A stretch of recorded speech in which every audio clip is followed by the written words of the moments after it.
भारत और कनाडा के बीच खालिस्तानी अलगाववादियों के मुद्दे पर तनाव बढ़ते जा रहा है।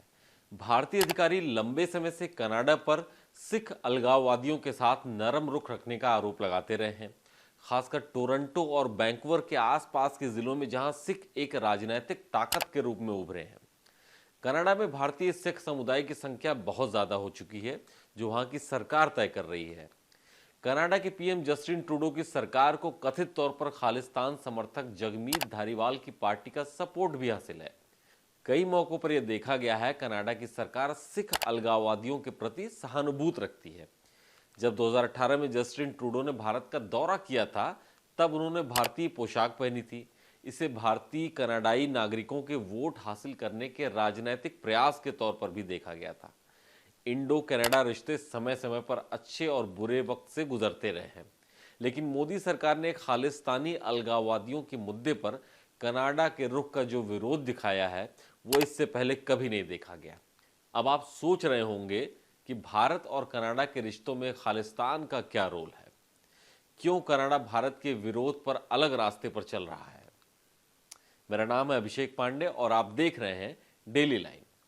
खालिस्तान की मांग करने वाले हरदीप सिंह निज्जर की कनाडा में अज्ञात लोगों ने गोली मारकर हत्या कर दी। इसके बाद से भारत के साथ इस देश के रिश्ते में काफी तल्खी आ गई है।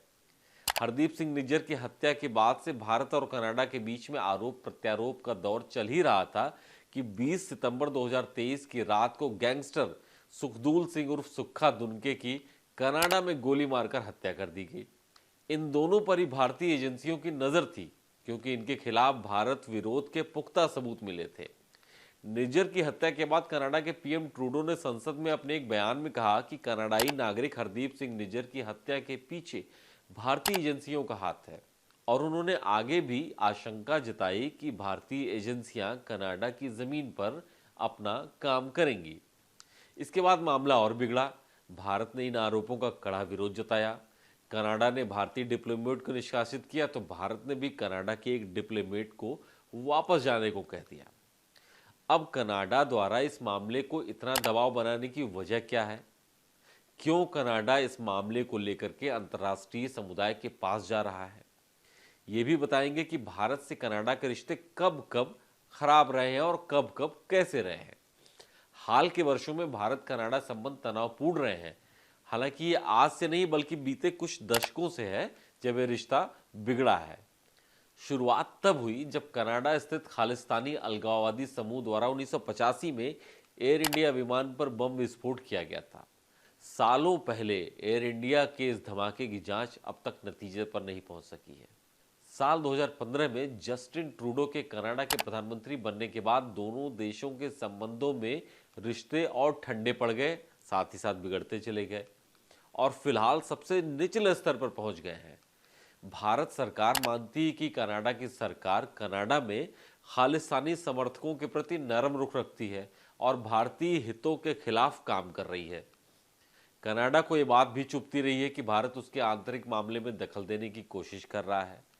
भारत ने इस बात का भी सख्त विरोध जताया था कि कनाडा में भारतीय सिखों के एक स्वतंत्र राज्य की मांग पर तथाकथित जनमत संग्रह आयोजित करने की अनुमति सरकार ने क्यों दी, और ये भी उस दिन जब दिल्ली में मोदी और ट्रूडो की मुलाकात हुई थी। भारत ने उस समय भी विरोध जताया जब ऑपरेशन ब्लू स्टार की 39वीं वर्षगांठ से कुछ समय पहले खालिस्तान समर्थक कनाडा के ब्रैम्पटन में एक परेड में एक झांकी दिखाते हैं, जिसमें पूर्व प्रधानमंत्री इंदिरा गांधी को खून से सनी साड़ी में दिखाया गया। पगड़ी पहने लोग उन पर बंदूकें ताने हुए थे और तख्ती पर लिखा था, श्री दरबार साहिब पर हमले का बदला।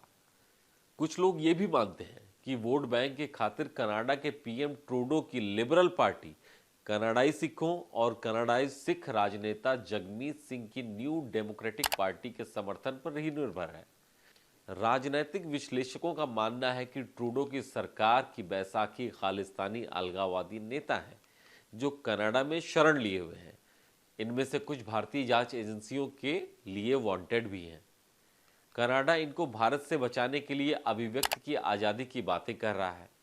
भारत का कहना है कि मूल विवाद खालिस्तान अलगाववादियों को संरक्षण देने पर टिका है, जो कनाडा द्वारा उन्हें दिया जा रहा है। ट्रूडो को सरकार चलानी है तो खालिस्तान समर्थकों को संरक्षण देना पड़ रहा है।